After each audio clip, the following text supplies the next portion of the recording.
How's it going, everybody? Daner here with North Central Coins, and welcome back to another exciting episode of the most rare and valuable coins in Canada. Today we're going to be taking a look at 12 everyday Canadian coins that you have a good chance of finding by searching through your change jars or pocket change, and if identified correctly, can make you some big money. Every single one of these coins we discuss today, although rare, is not impossible to find, and in this video we will explore each of these valuable pieces of currency and delve into why they hold such incredible value in Canadian numismatics. Additionally, we will discuss any of their distinguishing and identifying features, their significance among collectors, and also the potential value if you happen to own one of these pieces. Before I do get into this, I would really appreciate if you guys would smash that thumbs up, subscribe if you're new, and also ring that bell notification so you can follow along with my new content as it is being released. And make sure to stay to the end of the video if you would like to find out which is the most rare and valuable Canadian coin that you might actually have right now. And then without any further ado, what do you say we get right into it and take a look at 12 everyday Canadian coins worth big money.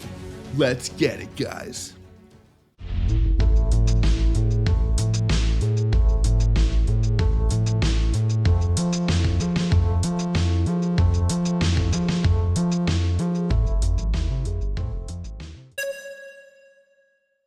In the year 2010, the Canadian Mint produced two varieties for the Toonie with differing numbers of serrations along the outside rim. The more common version of this coin has 16 serrations, while the rarer of the two varieties only has 14 serrations. These serrations serve both aesthetic and functional purposes, aiding in the coin's anti-counterfeiting measures and providing a tactile texture for easy identification. The rarer variety of the 2010 Toonies only has 14 serrations along the outer rim. This difference in the serration counts sets it apart from the more common version and makes it more highly sought after by collectors. Now, to differentiate the 14 serration variety from the more common 16 serration version, you just need to inspect the outer rim of the coin. Counting the serrations along the rim can help identify which of the two 2010 Toonie varieties that you possess. Due to its rarity, the 14 serration variety of these 2010 Toonies holds greater collectible value compared to the more common 16 serration version. The discovery of such minor variations in coin designs often sparks excitement among collectors and numismatists. These unique varieties contribute to the diversity and richness of the hobby, encouraging further exploration and study of Canadian coinage. The Canadian 2010 Toonie, with its two serration varieties, is a prime example of the intricacies and nuances found within the world of numismatics. The quest to uncover and find rare varieties like the 14 serration Toonie adds a layer of depth and excitement to the pursuit of collecting Canadian coins, and also gives you another reason to coin roll hunt Toonies here in Canada. Now, in the year 2010, an intriguing Toonie was discovered in a set celebrating the Vancouver Olympic Games known as the No Waterlines variety. This unique variation is found exclusively within the 2010 Olympic coin sets, and it offers collectors a distinctive twist on the traditional design. To identify this variety, you simply need to scrutinize the background behind the polar bear featured on the coin's reverse in the center core. Unlike the regular issue, the No Waterlines variety exhibits a smoother appearance with fewer details and lines in the water, creating a visually captivating contrast. The existence of this 2010 No Waterlines variety on this Canadian Toonie may be attributed to several factors in the minting process. One plausible explanation could involve dye preparation and maintenance. Dye polishing, a routine step in the dye preparation process, involves smoothing out imperfections and irregularities on the dye's surface to ensure clear and precise strikes on the coins. During dye polishing, if the background behind the polar bear on the center core of the dye was not uniformly treated, it could result in variations in the level of detail and lines present in the design. This inconsistency could lead to the creation of the No Waterlines variety, where the background exhibits fewer details and lines compared to the standard version.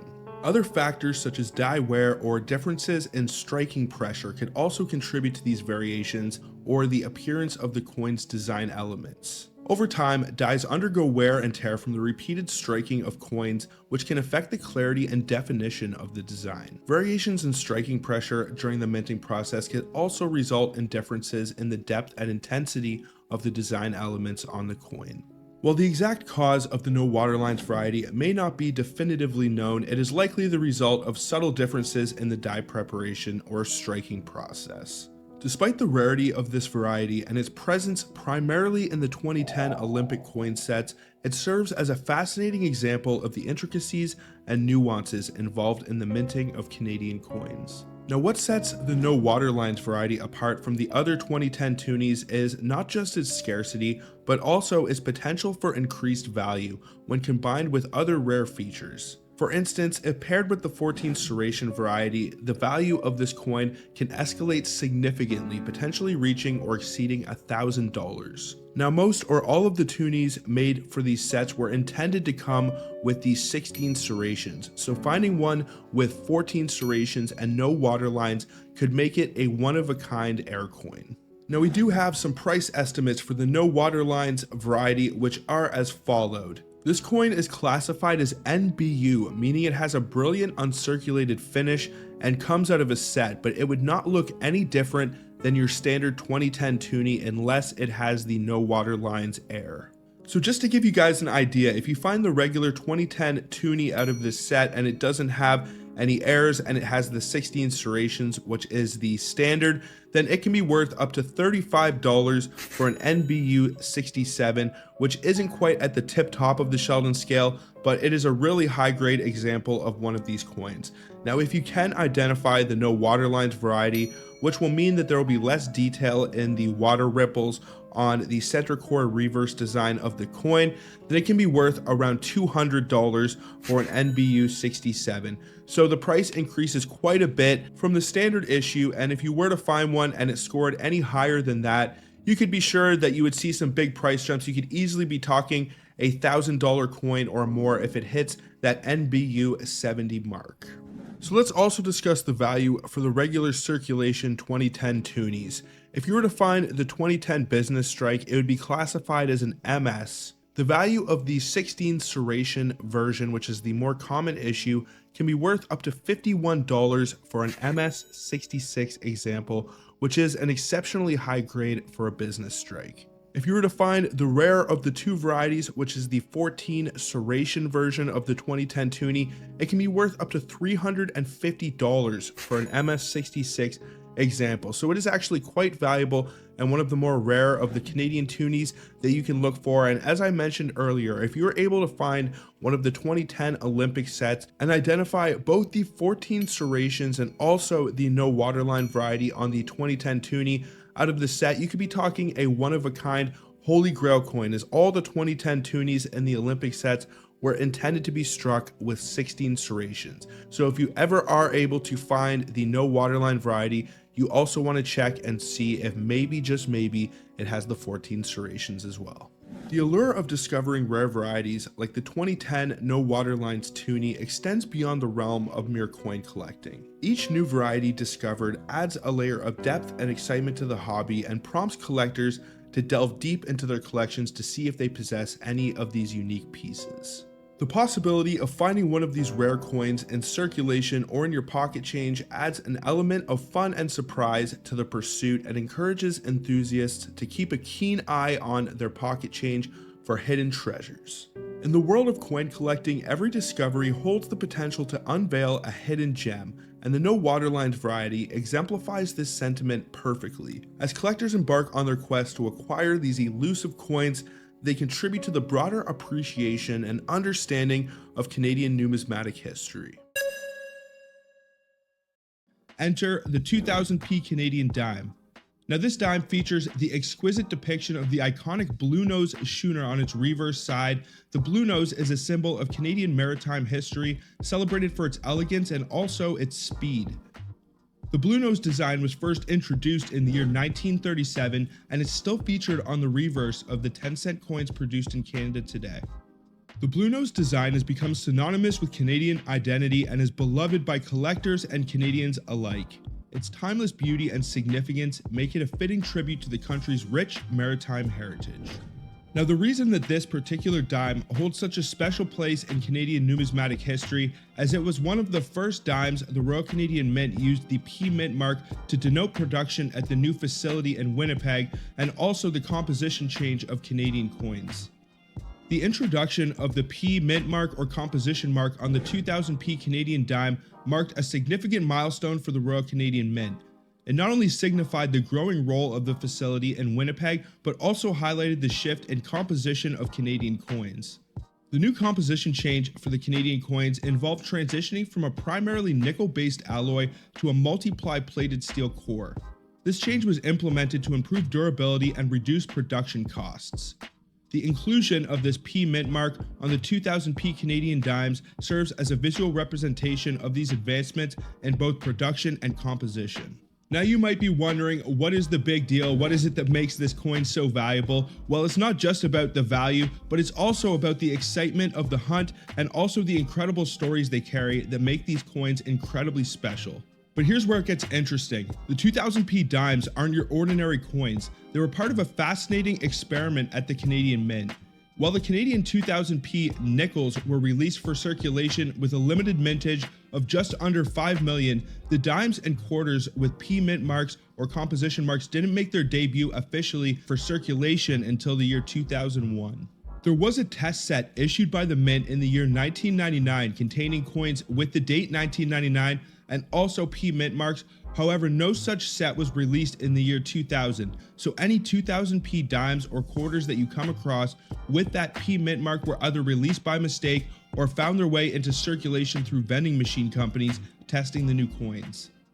The way that you can identify this 2000p dime is to look for the P mint mark under the bust of Queen Elizabeth II on the obverse of the coin. The presence of this P mint mark on the 2000 dated Canadian dime adds to its rarity and collectability. It is only believed that a limited number of the 2000p dimes were ever produced. It is unknown exactly how many of these made their way into the wilds of circulation, but it is estimated that no more than 250 of these Holy Grail coins were ever produced. Now this P mint mark indicates that the coin is made of multiply plated steel, which replaced the nickel and other compositions used before the year 2000. Now I'm sure you are all wondering about the value of this coin. Unlike the 1969 large date dime, which I have covered in a previous video, these 2000p dimes are considered heirs. However, their scarcity and unique history make them a prized find for collectors. While these coins might not make you an instant millionaire, they can fetch you some pretty good money, especially if you were to find one of them in your pocket change. They are a true testament to Canada's ever-evolving coinage journey. So the next time you come across a 2000p Canadian dime in your change collection or coin while hunting, remember, it's not just a coin, it is also a piece of history. Now that we have discussed the story and how to identify this extremely rare coin, what do you say we get into some of the specifications and potential value if you were ever to discover one of these gems floating around in your pocket change or in one of your coin roll hunts? Some of the details and specifications for the Canadian 2000p 10-cent coin. It is composed of multiply plated steel, which is 92% steel, 5.5% copper, and coated with 2.5% nickel. It has a weight of 1.75 grams, a diameter of 18.03 millimeters, and a thickness of 1.22 millimeters. The artists who designed and engraved the coin, the obverse was designed and engraved by Dora de Pedri Hunt and Augo Aran, and the reverse was engraved and designed by Emmanuel Hahn. The edge of the coin is reeded, it is magnetic, and it has a die axis in metal alignment. So if you ever discover any of these, you definitely want to make sure that all of those specifications check out. You want to make sure the edge is reeded, it is magnetic, and has the correct weight and also thickness and diameter. Now, if you do identify all of those factors in terms of value, Coins in Canada does not actually list low-end values, but I will give you guys the North Central Coins estimate. If you were able to find a 2000p Canadian dime and it scores at the very bottom of the Sheldon scale, so that is around an AG3, I estimate you can probably get anywhere from $25 to $50 for it. Somebody will probably want it to fill out their collection, and even if you took it down to your local coin shop, they will probably pay a little bit of money for it. You might be able to get around $100 for a fine and up to $300 for an AU50. Now, when you start getting into the MS territory, you see some pretty big jumps in terms of value for this coin. It can be worth around $588 for an MS60, can be worth around $931 for an MS64, and this bad boy can be worth all the way up to $2,410 for an MS67 example. Now, just to give you an idea in terms of value, the 2000 Canadian dime without a P mint mark is only worth around 25 cents for an MS60, and the maximum value that you could get for one of these is around $50 to maybe $75 if it's scored in MS66 or MS67. So the 2000 P is far rarer than the 2000 Canadian dime without the P mint mark, and you can definitely make some good money off of one of these if you were able to score one. Some of the great things about a lot of the coins that I am mentioning in these videos is that it is unknown exactly how many of them were released for circulation, so you never actually know if you might have one hiding in your change jar right now. The Canadian $2 coin, known officially as the Toonie, was first issued on February 19, 1996 by Minister of Public Works Diane Marleau. Its French name is Pièce de $2 Canadiens, often known as 2 piastres or 2 piastres round. It has the greatest current market value of any Canadian coin as of 2023. The Toonie is a bimetallic coin with a polar bear illustration by artist Brent Townsend on one side. Like all other coins now in circulation on Canada, Queen Elizabeth II is featured on the obverse. The text Elizabeth II/DG Regina text is written in a font that is distinctive from other Canadian coins. A patented, distinctive bimetallic coin locking mechanism is used to create the coin. The expected lifespan of the coin is 20 years. The no longer in circulation Canadian $2 bill actually costs less to produce but has a much shorter lifespan of just 1 year. The loonie and toonie have undergone several design revisions, including new security elements, according to the Royal Canadian Mint, which they unveiled on April 10, 2012. Prior to 2012, the inner core of Canadian toonies were composed of aluminum bronze coated with multiply plated brass, while the outside ring was composed of steel coated with multiply plated nickel. Previously, coins had an aluminum bronze inner core and a pure nickel outer ring. The thickness lowered from 1.8 to 1.75 millimeters, and the weight decreased from 7.30 to 6.92 grams. The smaller denominations of Canadian coinage already use multiply plated steel technology, according to the Mint, which produces an electromagnetic signature that is more difficult to forge than that of standard alloy coins. Additionally, employing steel results in cost savings and prevents variations in the price or supply of nickel. Since many of the notable security measures were not implemented until the year 2012, there have been several cases and reports of Canadian counterfeit toonies. I have actually stumbled across them myself in some of my coin roll hunts. They are pretty easy to tell apart. Usually you can tell by the pointy nose on the queen and what they call the camel toe on the polar bear. But that is definitely the small downside when it comes to producing coins out of steel and cheaper alloys, is that it makes them a lot easier to counterfeit when they do not have advanced security measures. The word toonie is a combination of the numeral 2 and the name of the Canadian $1 coin currently used in circulation, the loonie. Although it is often misspelled TWONIE or TWOONIE, Canadian publications and the Royal Canadian Mint officially use the word and spelling TOONIE. In honor of the Inuit and their northern culture, Jack Ierak Anahuac, a member of parliament from an Aboriginal tribe located in Nunavut, proposed the name Nanook. However, this suggestion was largely overlooked in favor of the well-known Toonie. The Royal Canadian Mint acquired the rights to the name Toonie in 2006 since it had gained such widespread acceptance.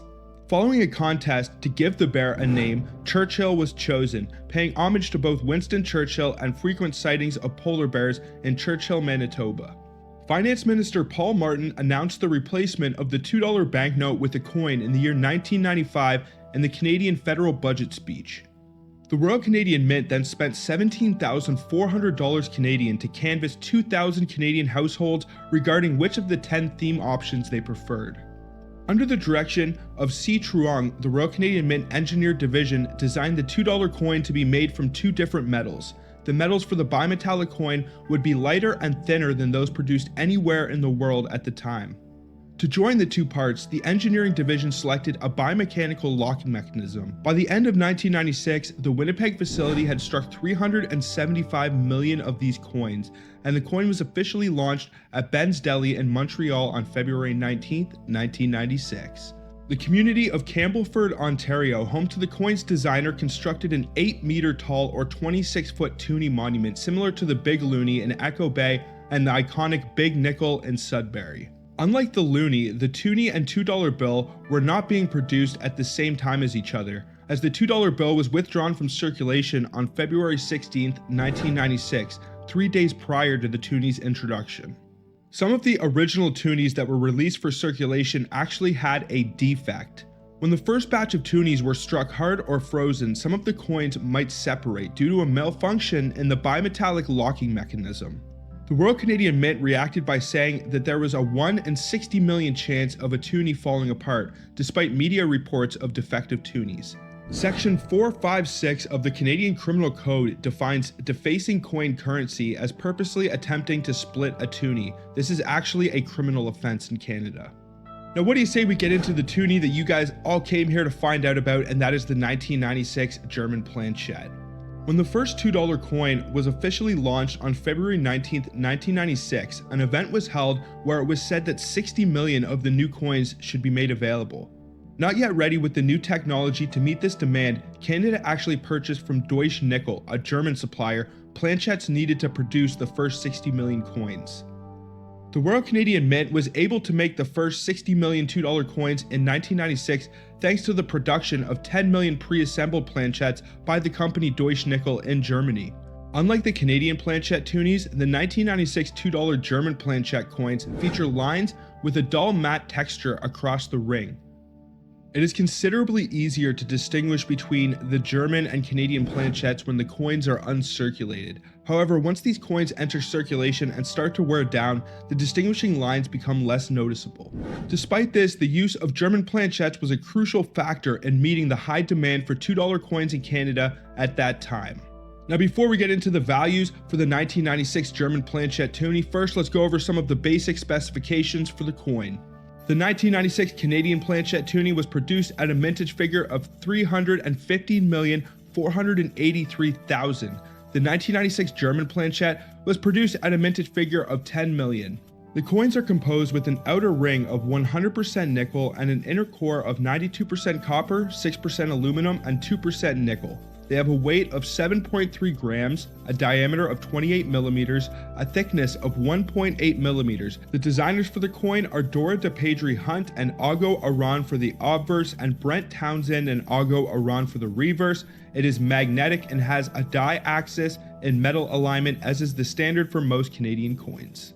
So when it comes to value, a lot of the time when you are dealing with Canadian loonies and toonies, it is very rare that you will find any, even with errors or varieties, that are worth a lot of money in a low grade state. Usually they have to be in a mint state to get the most amount or premium for the coin, and the German planchette, unfortunately, is not much different than the other cases. If you do find one of these and it is at the low end of the Sheldon scale, so beat up and worn and been through the meat grinder, firstly, it's going to be very hard to identify that it is a German planchette, and it's not going to be worth much or anything above face value. But as you start to get into the MS scale, you start to see some pretty big price jumps for this coin. It can be worth around $80 for an MS63, it can be worth $271 for an MS65, and all the way up to $694 for an MS66, which on Coins in Canada is currently the highest graded known example. If you were to find one of these and it's scored in the MS67 range, there is no reason that it could push the $1,000 mark. This is definitely a super rare variety to look for, and they did make quite a few of them. 10 million is a pretty high mintage figure, but the trick in these is identifying the German planchette. It will look a little bit more greasy. You will see those dull texture lines as well. I have actually found one of these German planchette Toonies in one of my hunts, and I could definitely tell it apart from some of the other uncirculated 1996 Canadian planchette Toonies. They stand out quite a bit. Now, just to give you a quick idea, if you were to find one of the regular 1996 Canadian planchette Toonies, the maximum amount of money you could actually get for that coin is $78 for an MS66. So the German planchette is worth about 10 times more, 10 times as rare, 10 times as valuable. Canadian air coins come into existence during the minting process due to various factors such as problems with coin dies, planchette quality, striking pressure, and other mechanical issues. These errors can manifest in different forms and affect the appearance of the coins. Here's a brief overview of some of the different errors and varieties that you can look for on Canadian coins that can make them more valuable. The first are die errors. These are errors related to the coin dies, including double dies, die cracks, and die clashes. Double dies occur when the die is engraved with multiple impressions of the design, leading to doubled or overlapping features on the coin. Die cracks and die clashes result from damage to the die itself and can create unique patterns on the coin. There are also planchette errors. Planchette errors occur when the coin's blank metal disc or planchette is imperfect. These errors include off-center strikes, planchette clips, and that is where a portion of the planchette is missing, and planchette flaws like laminations or cracks. I've actually found a Canadian 1980 penny with a clipped planchette in one of my coin roll hunts. It was definitely one of my greatest finds to date, and super awesome to be able to find that. I think I sold it for like $3 to $5 at the coin shop one day, so you definitely can get a premium for these coins if they have a significant error. There are also striking errors. Striking errors happen during the coin press operation. They include coin blanks that are not properly centered, resulting in off-center strikes. Collar errors can lead to irregular shapes, while overstrikes occur when a coin is struck multiple times with different dies. And then there are mechanical errors. This happens when mechanical issues in the coin press, and it can lead to errors like machine doubling, where the design is flattened or appears doubled due to the die moving during the strike, and that is actually what happened on the coin that we are discussing today, the 1980 double date nickel. Now, how do these error attributions affect the value and rarity of these coins? Well, first, for double dies, these are among the most sought after errors, especially if they exhibit strong doubling and are well preserved. They can command significant premiums from collectors. A great example of a double die would be the 1955 Lincoln penny with a double dyed obverse. The date is double struck on that coin, and it is very significant. There are also die cracks and clashes. While not as valuable as double dies, coins with distinctive die cracks or clashes can still be desirable to collectors, particularly if the error is prominent and it is featured on an older piece. Planchette errors. Off-center strikes and major planchette errors can increase a coin's value, but it often depends on the specific error's visibility and the impact on the design and features of the coin. Striking errors. Off-center strikes and overstrikes may have numismatic value, especially if they result in visually appealing and unique patterns. And then probably one of the most common is machine doubling, especially amongst Canadian coins before the year 1990. Errors like machine doubling are much more common and will generally have lower values compared to other rare error types like double dies. The value and rarity of Canadian error coins are usually determined by various factors. Collectors often appreciate error coins not only for their unique characteristics, but also for the stories and the history behind each piece.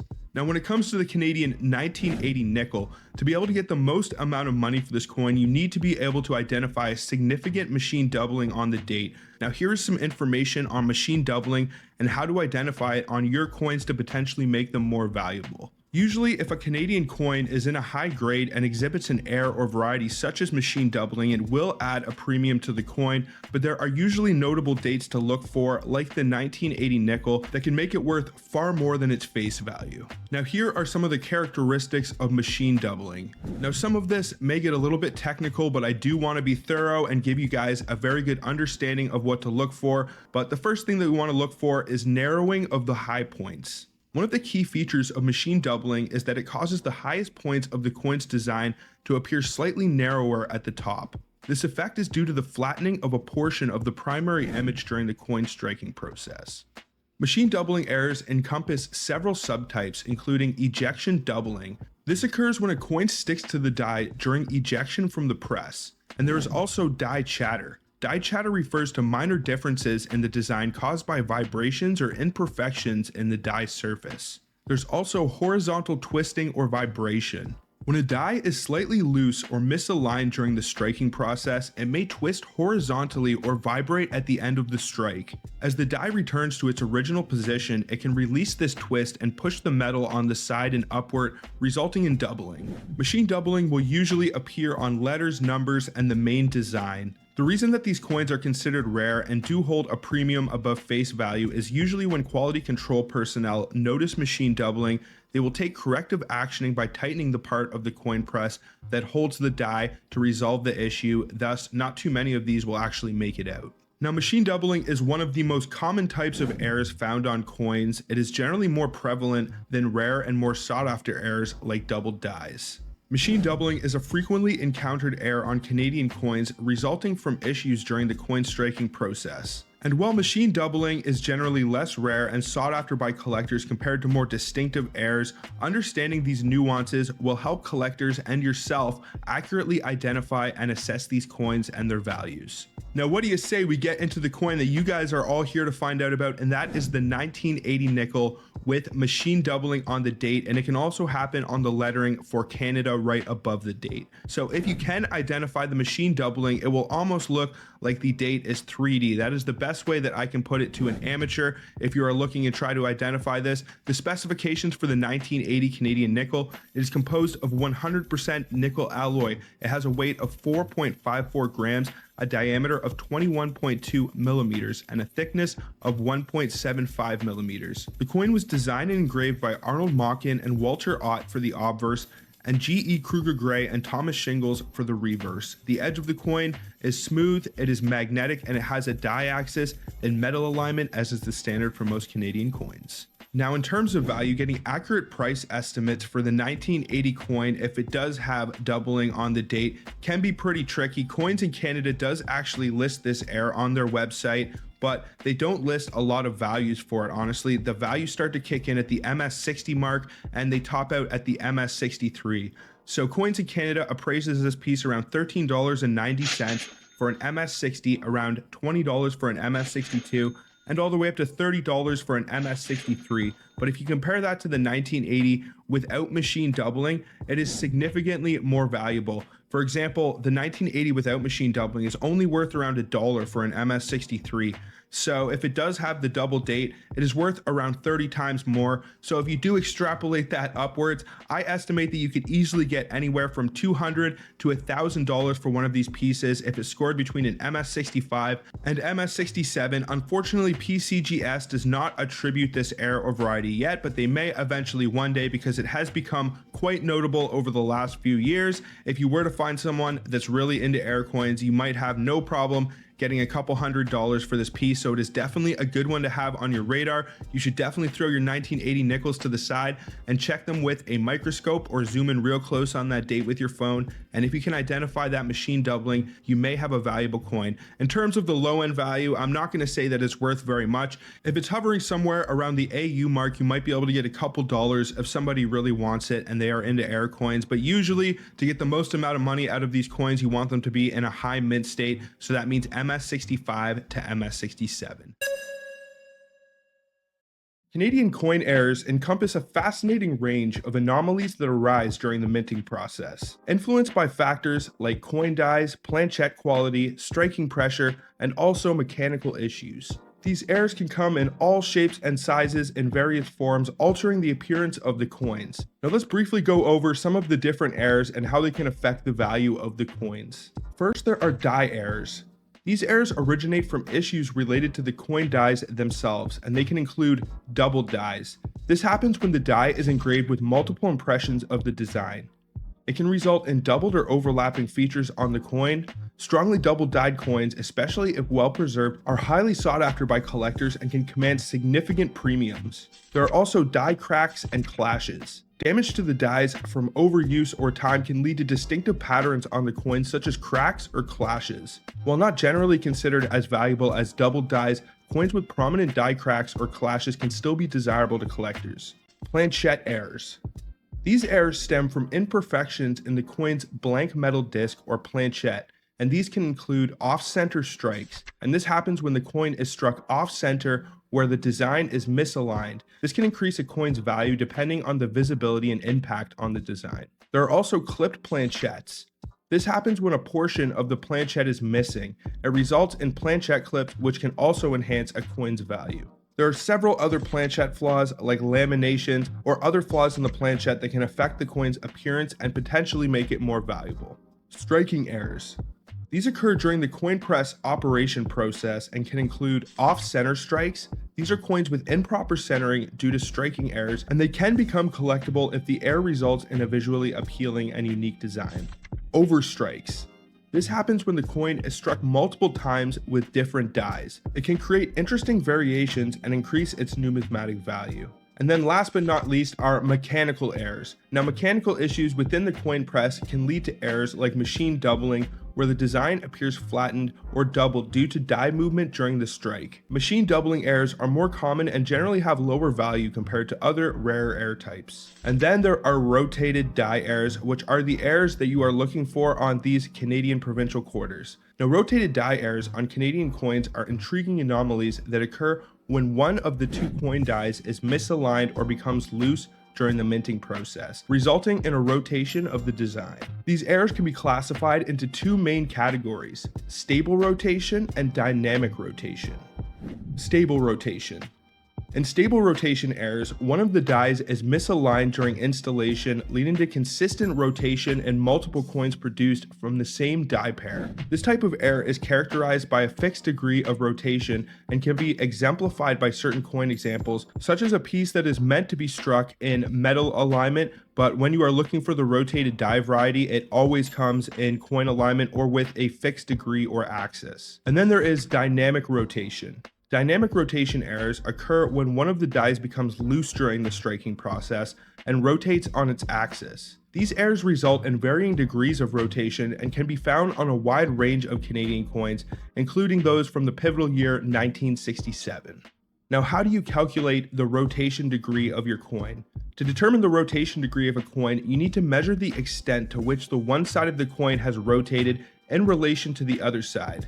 Now, the easiest and most tried and true method I can suggest for checking if your coins are off axis or are rotated is to put it in a coin flip, look at the one side, and then flip your coin over. And then if it is off axis, then you have yourself one of these rotated dies.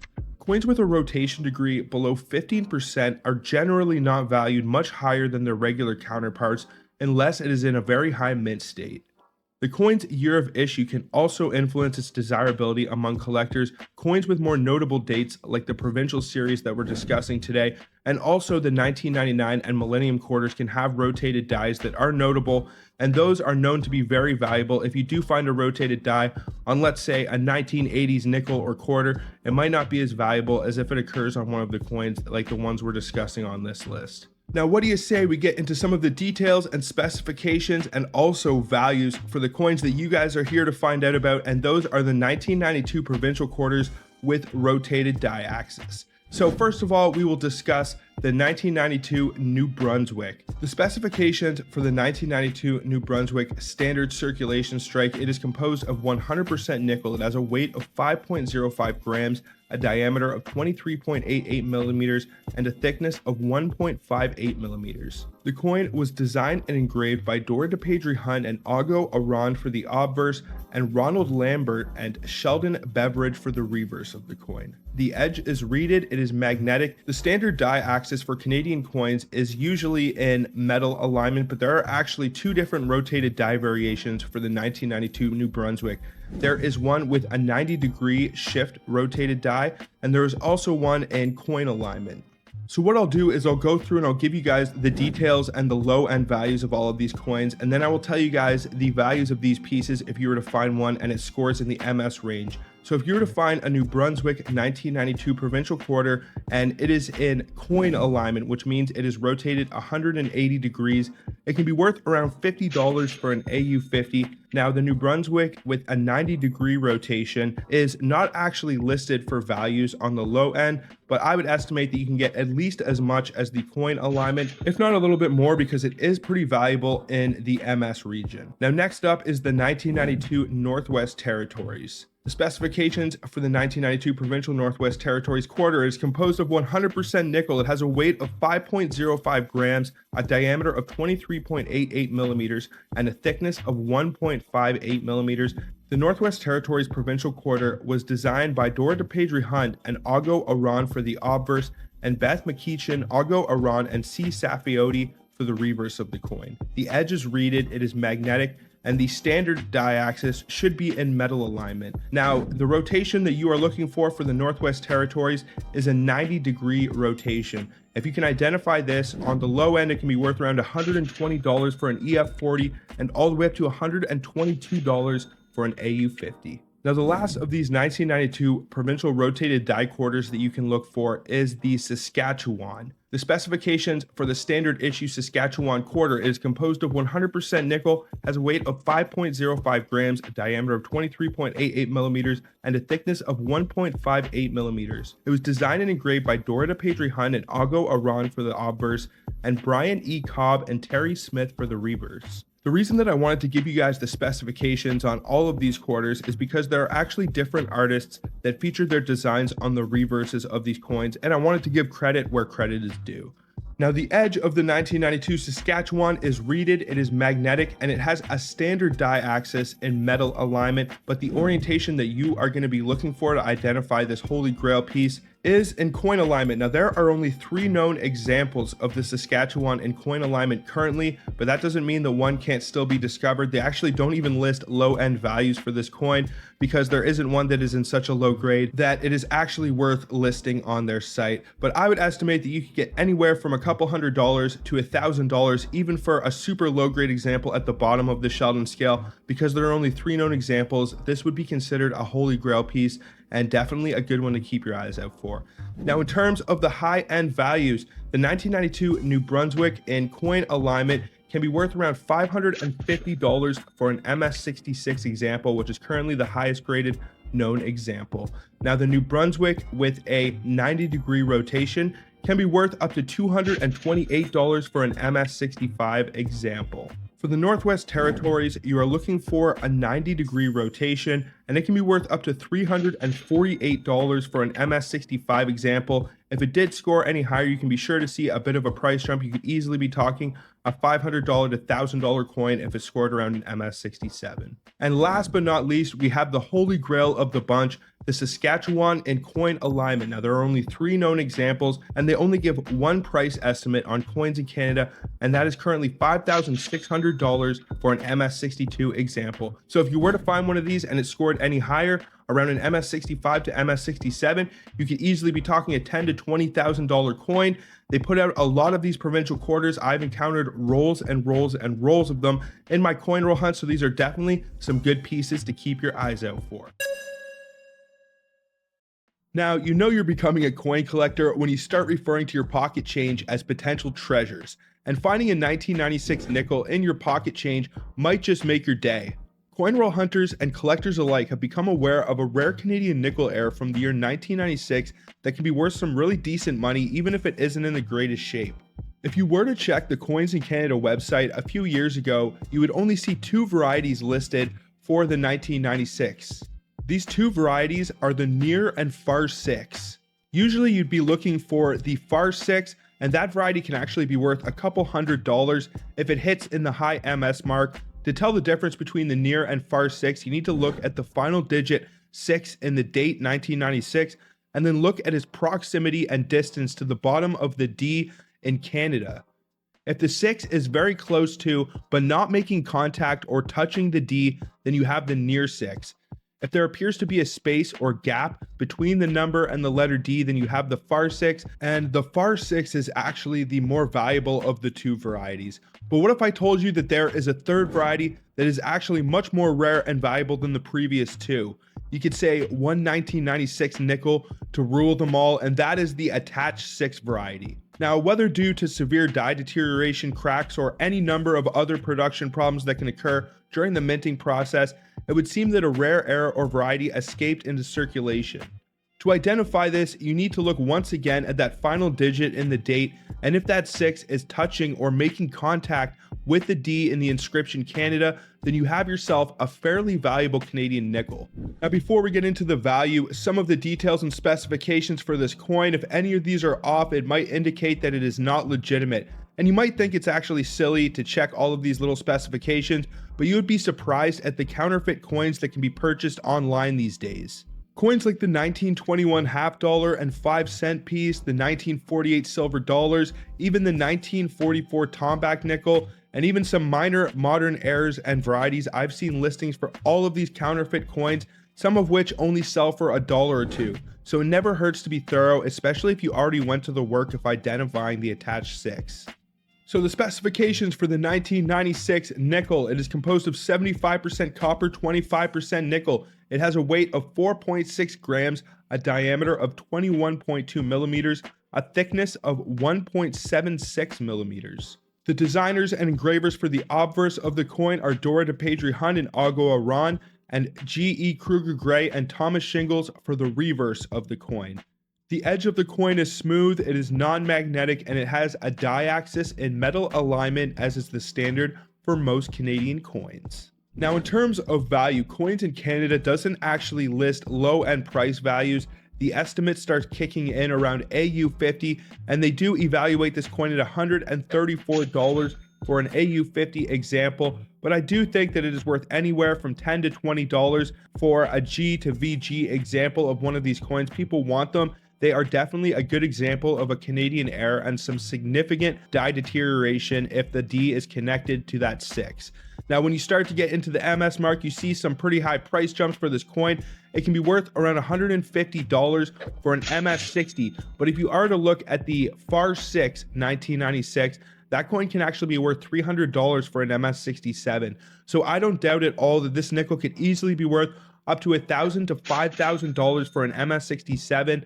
If you were to find one that was in a high mint state, your best chance at this point of finding one that is that nice is probably from an uncirculated roll. And never say never, because I have found 1967 rabbit nickel uncirculated rolls from the bank before. These were original bank rolls, so I know that there can be stuff like these 1996s out there. You just need to keep your eyes open, and if you find an uncirculated roll and there is an attached 6 as the ender, then chances are most of the coins inside that roll are going to have the attached 6 variety.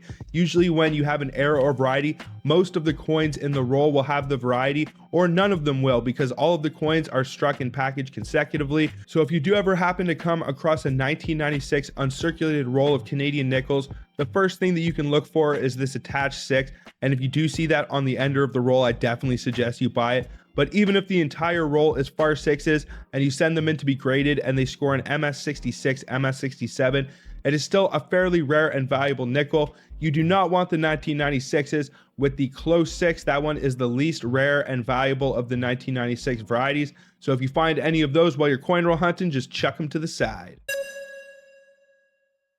So between the years of 2000 and 2006, it was quite an experimental time at the Royal Canadian Mint for Canadian pennies, and because of this, 6 different varieties were actually created for the Canadian 2006 penny, and amongst those, there is a Holy Grail penny that can be worth crazy amounts of money.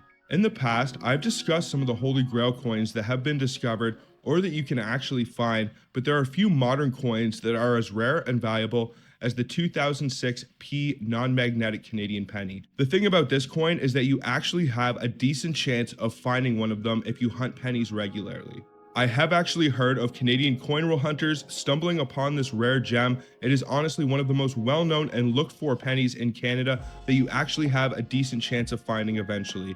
In terms of its scarcity, this penny actually reminds me a lot to the 1922 to 1925 George V pennies. These pennies, although extremely rare and hard to come by, are not impossible to find, and even in low-grade examples of both the 2006 P non-magnetics and also some of the early 1920s small pennies, they can all be worth minimum of $20 to $30, even at the bottom of their grading tier. So very similar values and scarcity for these Canadian pennies. So stay tuned, because I'm definitely going to be making some videos in the future on those early 1920s Canadian small cents. They can be worth just absolutely insane money. But what do you say we discuss the values and specifications of these 2006 Canadian pennies? Because as I mentioned, there are 6 different varieties, and some of them can be worth some okay money, some of them can be worth pretty much face value, and some of them can be worth a whole heck of a lot of money. And I'm also going to talk briefly about an extremely valuable 2005 Canadian penny out of a proof set that you should definitely have on your radar as well. So let's get into the values of these coins. I'm going to start with these 2005s because they're actually a little bit easier. Now, in terms of value, the 2005s are not too rare or too valuable, at least to find the business strikes or circulation examples. But there exists an extremely rare and valuable variety for the 2005 Canadian pennies, and it is actually a proof strike, and that is the 2005 P non-magnetic Canadian proof penny. Now, just to give you guys an idea of the values of the 2005 Canadian pennies, the 2005 regular Canadian proof strike, so no P mint mark, is worth around $1.95 for a PL64 example, and can be worth around $40 for a PL67. The 2005 P from the proof sets, the magnetic example, is worth around $1.45 for a PL64 and can be worth all the way up to $32.90 for a PL67. And then we have the 2005 P non-magnetic. Now this thing is a holy grail. Your chance of finding it in a coin roll hunt is pretty much slim to nil, but never say never. I have seen much crazier things happen. Your best chance of finding one of these 2005 P non-magnetic Canadian proof pennies is to carry a magnet around with you, go to coin shops, flea markets, maybe check Facebook Marketplace or Kijiji and look for 2005 Canadian proof sets with P mint marks. And basically you just got to throw that magnet onto the penny, and if it doesn't stick to the penny, you might have a holy grail coin that can be worth $1,150 for a PL64 and all the way up to $3,290 for a PL67. This is one of the holy grails of the modern Canadian pennies. There were very few examples struck, so definitely keep your eyes out for 2005 P proof sets. And if you have a magnet with you, maybe just give that penny a little tap, and if it doesn't stick, then you might have a jackpot on your hands. All right, so what do you say we start going through the 2006 pennies? I'm going to discuss the compositions as well as some of the identifying factors of these pennies, so that way you can find the ones that are worth good money, because there are two of the 2006 pennies that can be extremely rare and valuable. So the first one that we are going to discuss is not going to be one of the rare ones, and that is the 2006 with a P mint mark, and this is a magnetic example. So to identify this, you want to flip over to the obverse and look for a little P mint mark under the bust of the queen. It will also have a magnetic steel planchette. Now, in terms of value, it's worth around 5 cents for an MS60, so pretty much worth face value at the bottom of the MS scale, maybe slightly more. And this one can be worth $73.70 for an MS67 example, which is an extremely high grade example. Now, next up, we're actually going to discuss the rarest and most valuable of the 2006 Canadian pennies, and that is the 2006 P non-magnetic. So basically, to identify this one, you want to flip over to the obverse of the coin and look for a little P mint mark under the bust of the queen. This coin will have a non-magnetic copper planchette. Now, one of the great things about the rare 2006 pennies that also makes them one of the most searched for pennies here in Canada when it comes to coin roll hunting is that they actually have a pretty decent value on the low end. Now, the 2006 P non-magnetic can be worth around $40 for a VF12, so that is pretty much at the bottom of the Sheldon scale. Even if it is absolutely beat up, sat in a parking lot, you're going to be getting $10 or $20 for this coin. People want them for their collection, and even though they are out there, they are honestly a unicorn, and you almost never stumble across them. So as I mentioned, this 2006 P non-magnetic can be worth around $40 for a VF example. It can be worth $132 for an almost uncirculated 50. And then on the high end, it can be worth $500 for an MS60 and all the way up to $2,000 for an MS65. This is a fairly recent penny. I have found coins much older in a high mint state before, so your chances of finding one of these and it actually being in decent condition is not too terrible, honestly. So always keep your eyes out for the 2006 pennies and throw your 2006 Ps to the side. Check them with the magnet, and if that magnet does not stick, then you have yourself one extremely rare coin.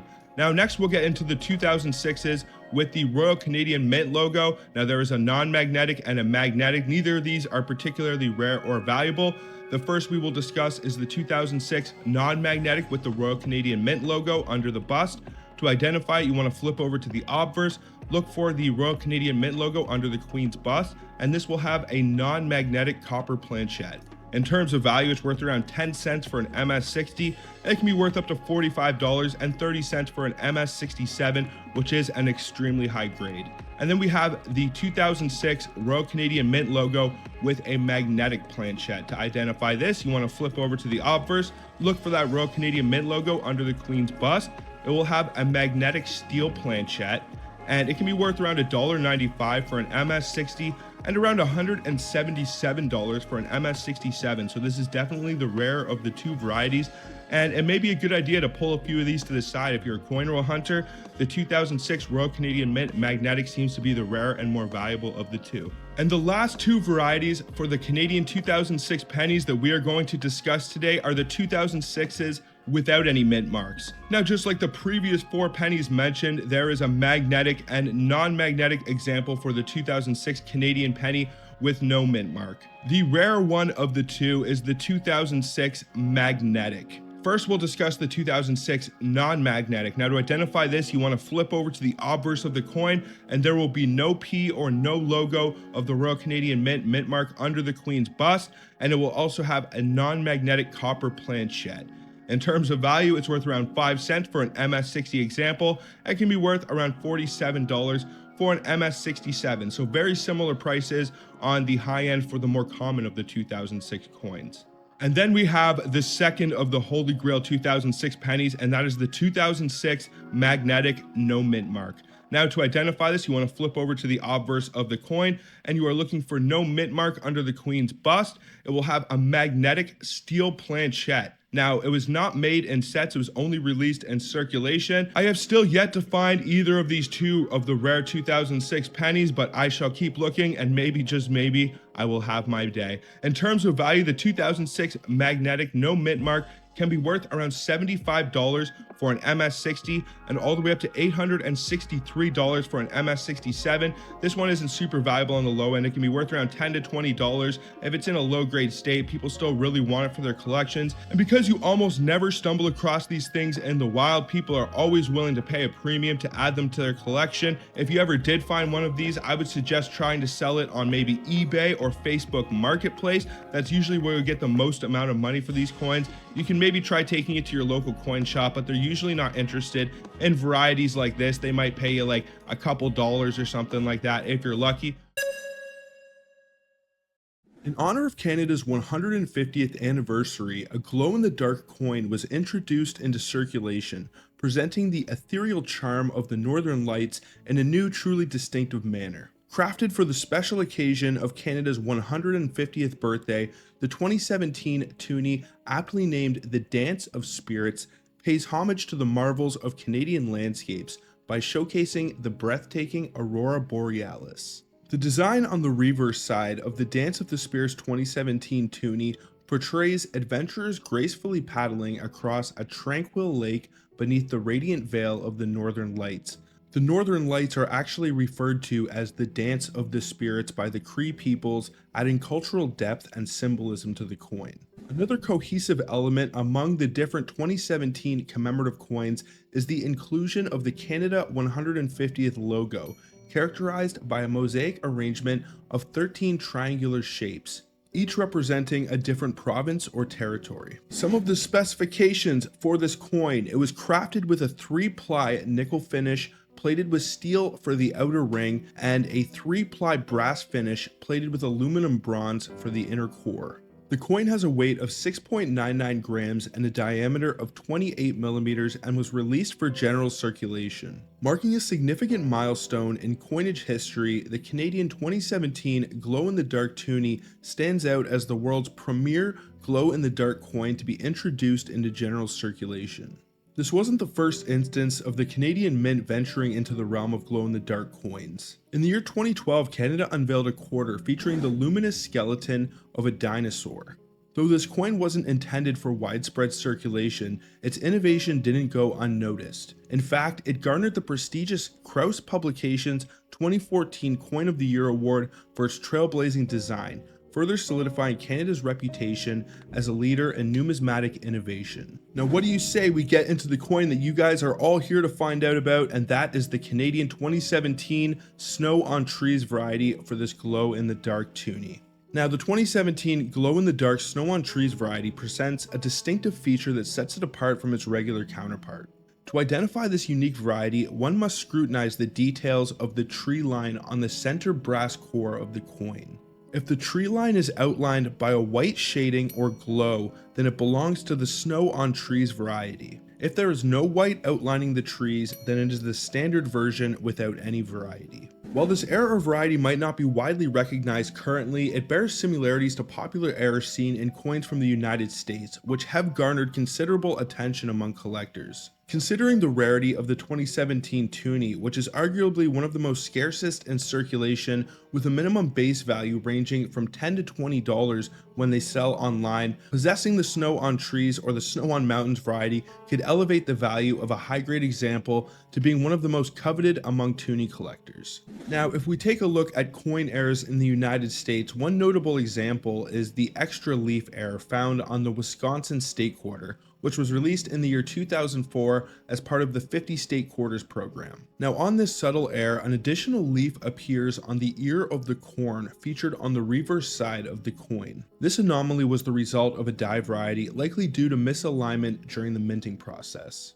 Coin errors like the extra leaf Wisconsin quarter can significantly impact the value of a coin. Collectors often seek out such varieties due to their rarity and uniqueness.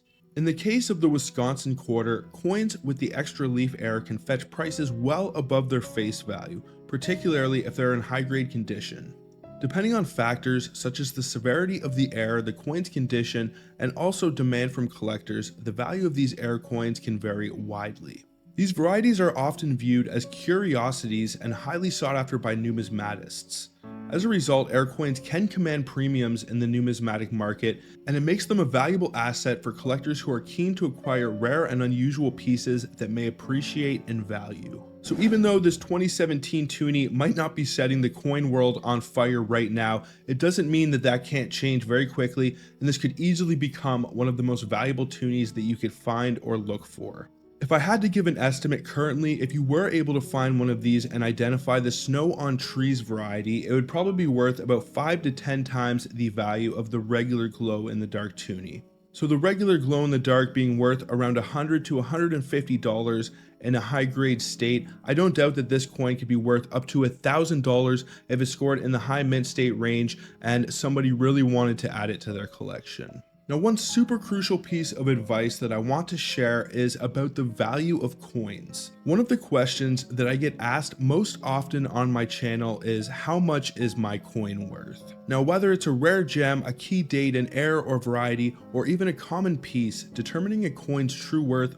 boils down to a simple fact. It's worth exactly what someone is willing to pay for it. Even though I might assess a coin at a certain value based on several factors such as rarity and condition, that estimate doesn't necessarily guarantee that the coin will actually sell for that price. For instance, you might find a buyer willing to pay top dollar for an MS67 example of a coin, especially if they're a passionate collector of error coins. But in most cases, buying and selling coins often results in a loss rather than a substantial profit. Now, there are instances where seemingly ordinary coins can fetch far more than their face value. I've actually experienced this firsthand. Some individuals have disposable income and are willing to splurge on coins, while others are driven by the desire to complete their collections and are willing to pay a premium for specific pieces.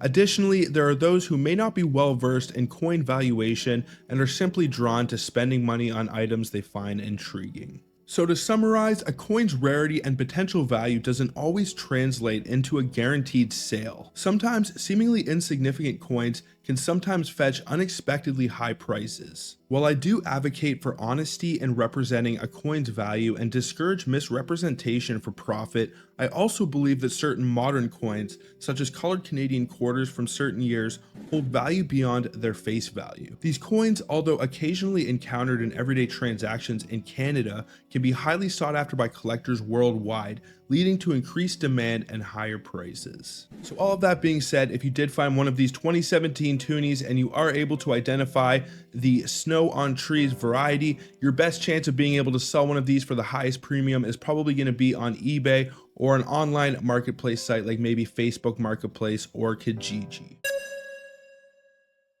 In the year 2021, to commemorate the 100th anniversary of the iconic Blue Nose ship, the Royal Canadian Mint introduced a redesign for the Canadian 10-cent coin, featuring a new artistic rendition by Nova Scotia marine artist Yves Berube. In a groundbreaking move, the Mint also released Canada's first ever colored dimes, incorporating a touch of blue to vividly portray the essence of the Blue Nose. The inspiration for this redesign actually traces back to the year 1937 when the Blue Nose ship, symbolizing a cherished national emblem for Canada, influenced the original design of the 10-cent coin during the reimagining of Canada's circulating coins. Marie Lemay, president and CEO of the Royal Canadian Mint, expressed enthusiasm about this historic occasion, emphasizing the enduring legacy of the Blue Nose in Canadian history. The Blue Nose was launched in March 1921 from Lunenburg Harbor and quickly gained fame as the swiftest fishing schooner worldwide.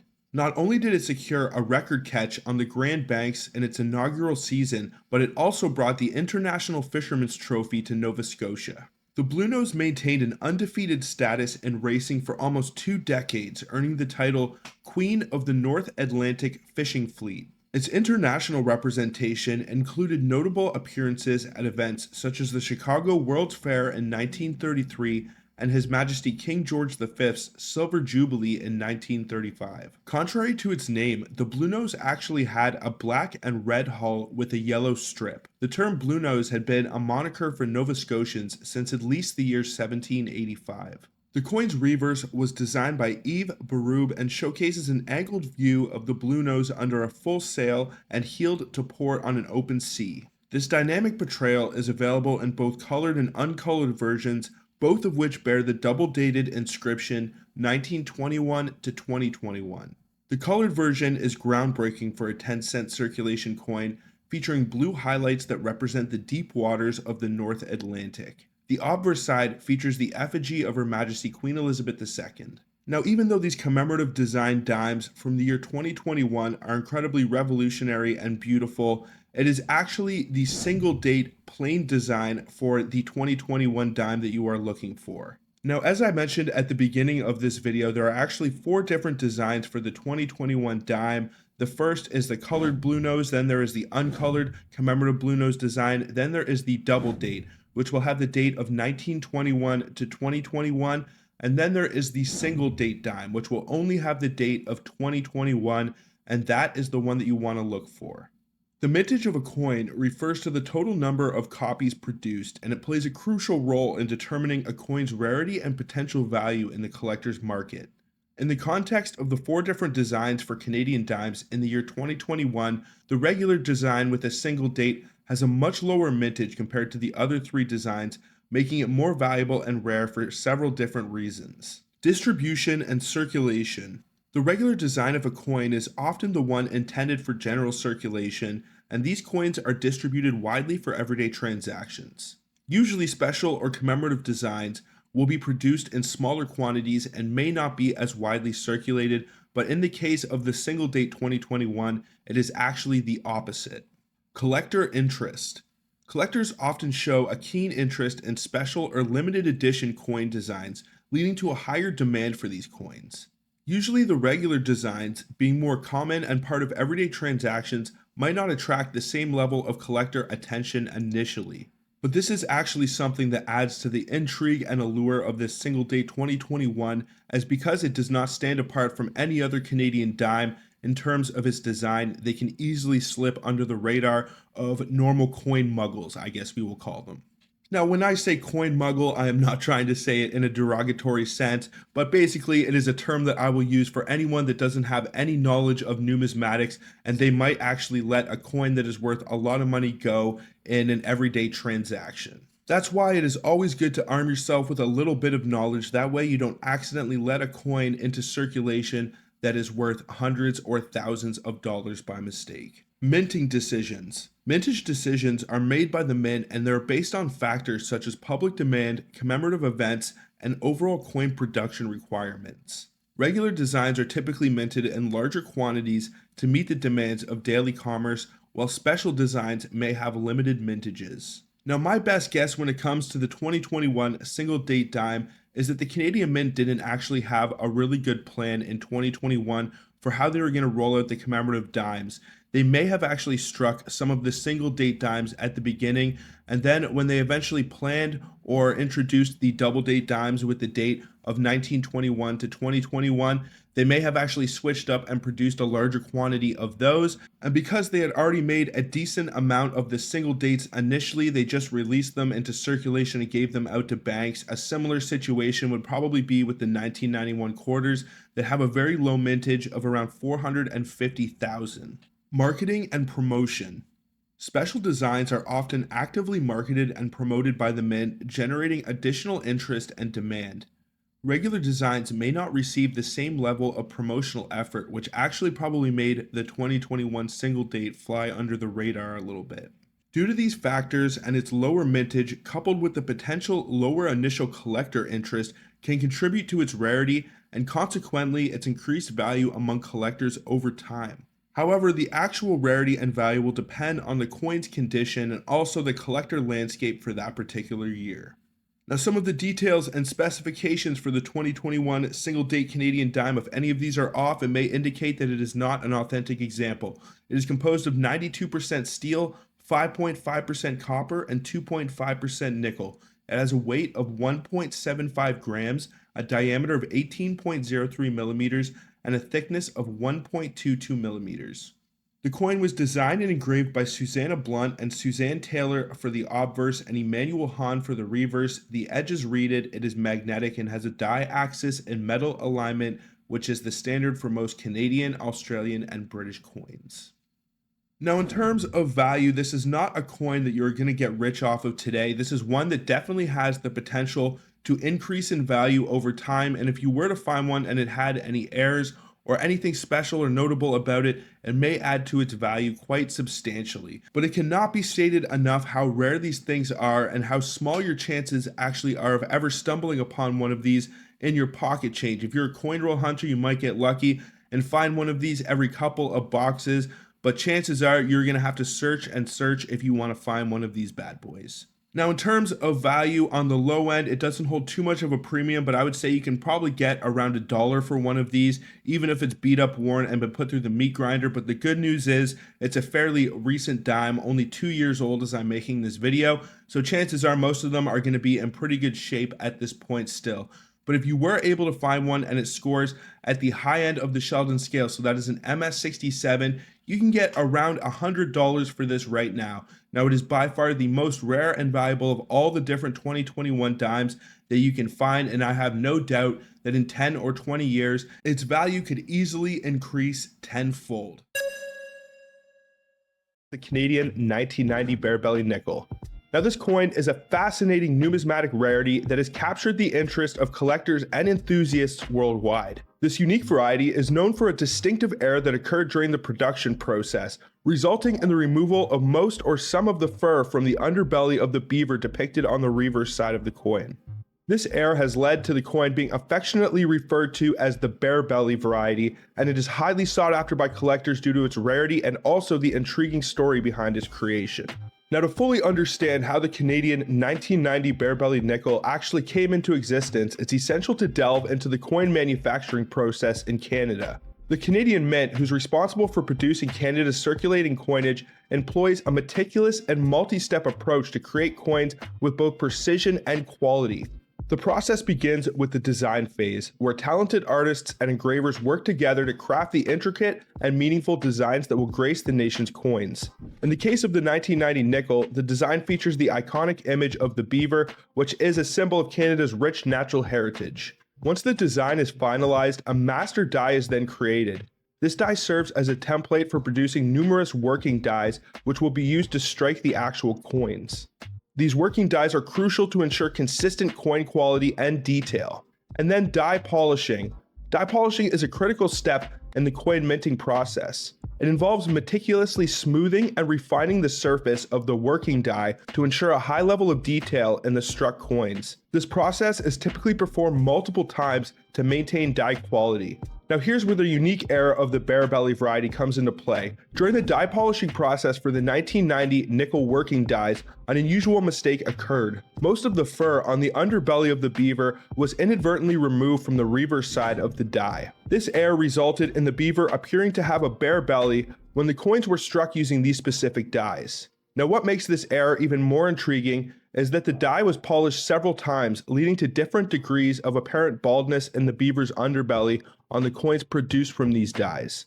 So depending on the significance and the amount of detail that has been removed from the fur on the beaver's belly, the coin will be either referred to as a full bare belly or a partial bare belly, and this definitely affects the value. If you want to get the most amount of money, you are looking for the full bare belly variation. Now, before we get into the value of this coin, let's go over some of the specifications. It is composed of 75% copper, 25% nickel. It has a weight of 4.6 grams, a diameter of 21.2 millimeters, and a thickness of 1.76 millimeters. The designers and engravers for the obverse of the coin were Dora DePadre Hunt and Ago Aran, and for the reverse of the coin, G.E. Kruger Gray and Thomas Shingles. The edge of the coin is smooth, it is non-magnetic, and it is in metal alignment, as is the standard for most Canadian coins. Now, when it comes to value, this is actually a modern nickel that does hold some premium, even on the low end of the Sheldon scale. Now, if you did find one of these and it's in a G4, which is beat up and put through the meat grinder, basically a parking lot coin that has almost no detail, then it is not worth much above face value. You might be able to get 50 cents to $1 for it if somebody really wants it for their collection. But the price estimates actually start to kick in at the EF40 mark, where it is evaluated at $5 for an EF40 example, which isn't too bad for a modern nickel. It is honestly one of the most valuable and rare of the modern Canadian nickels to look for, and based on previous trends, in 10 or 20 years, the value will only keep increasing and less of these will be out in circulation, so the value of the coin will definitely go up. Now, as you start to get into the MS scale, you see some decent price jumps. It can be worth around $25 for an MS60, around $55 for an MS63, and all the way up to $378 for an MS65, which is currently the highest listed price example on coins in Canada. If you were to find one and it's scored in the MS66 or 67 range, there isn't any reason that you might not be able to get $500 to $1,000 for this coin, especially if it has the full bare belly designation as well. Now, if you were to send one of these to PCGS, they do actually attribute the bare belly variation. So if you do find one and it is in really good shape, definitely advisable that you send it off to be graded by PCGS. And if it scores at an MS66 or 67, you have yourself one incredibly rare Canadian era or variety coin. So what do you say we get into the 1996 beaded mule or test token Toonie, which I would consider to probably be the rarest Canadian Toonie of all time. In the year 1996, there was a Toonie produced with only a few known examples accounted for to this day. This coin is commonly referred to as the beaded Toonie because of the beaded border around the rim. The main difference between this beaded Toonie and the final design of the $2 coin is the presence of a ring of beads on the obverse and reverse of the coin. Only 4 coins with this border are currently known to exist, and it's not entirely clear why they were made, but there are a few theories about why these coins exist. One is they were either an experimental pattern and only a few of these were produced, and another theory is they were an early version of the coin that was later cancelled and most of them were melted down. PCGS classifies it as a trial strike, but there's no evidence to support this. The coin's mysterious origins make it more appealing to collectors. In September of 2021, it sold at auction for $4,700 Canadian with an additional $700 Canadian dollars in fees. This coin has a grade of almost uncirculated and it is worth about $4,100 US dollars.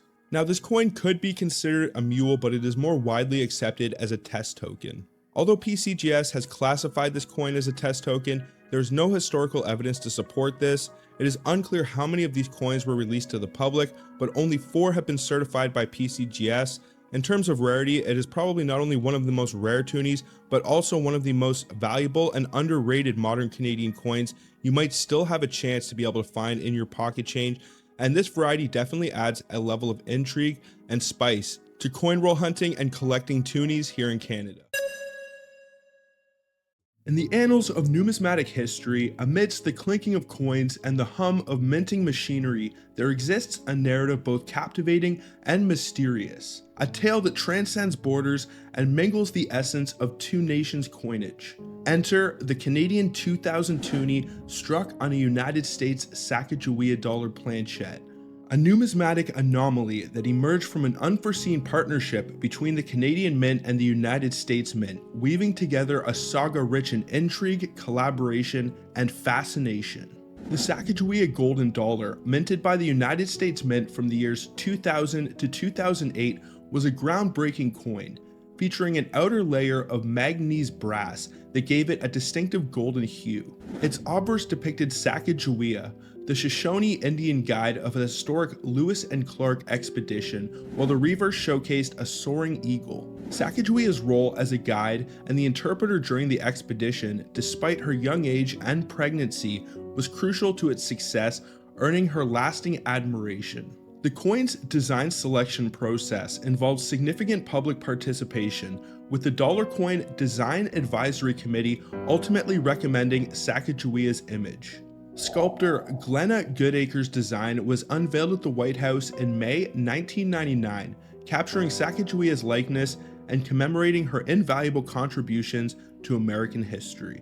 This coin's release marked a significant moment in numismatic history, honoring Sacagawea's legacy and celebrating the spirit of exploration and unity. Set against the backdrop of the turn of the millennium, where the dawn of a new era beckoned, the United States Mint embarked on a monumental endeavor: the introduction of this Sacagawea dollar. As minting activity reached unprecedented heights, the Royal Canadian Mint, renowned for its precision and ingenuity, extended a helping hand to its American counterpart, forging a unique bond of collaboration in the realm of coinage, and this was not the first time that our countries collaborated or assisted each other. I have said many times that American and Canadian coins share a symbiotic relationship, and even though in most cases Canadian coins are compared and more similar to their British or Australian counterparts, it can't be denied that Canada drew heavy inspiration from the American money system.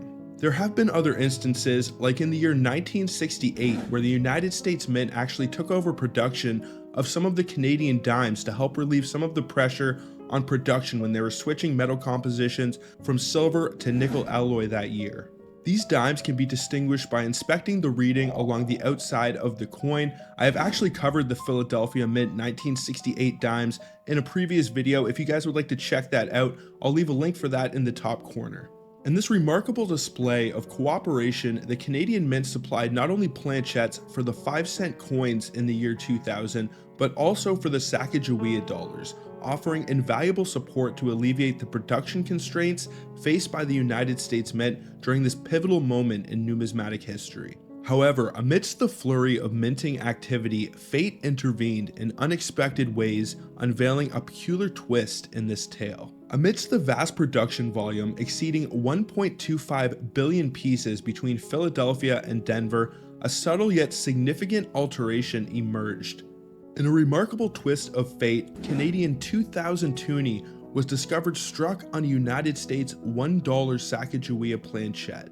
This coin is a testament to the relationship of the two nations in the realm of numismatics, where borders are blurred and coins transcend their intended identities.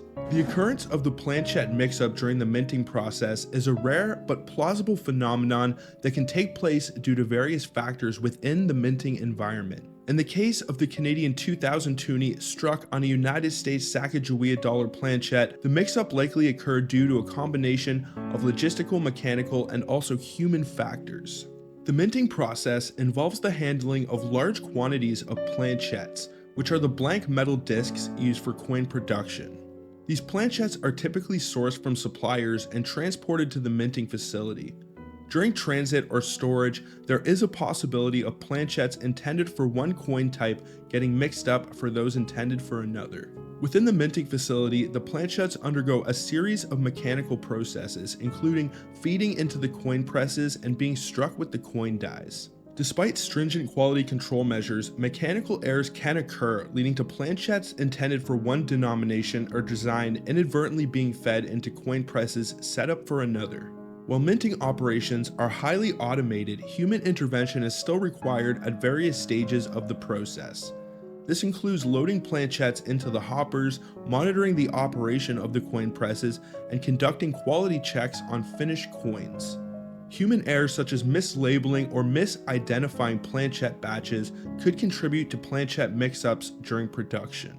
In some cases, minting facilities may produce coins for multiple countries or denominations simultaneously.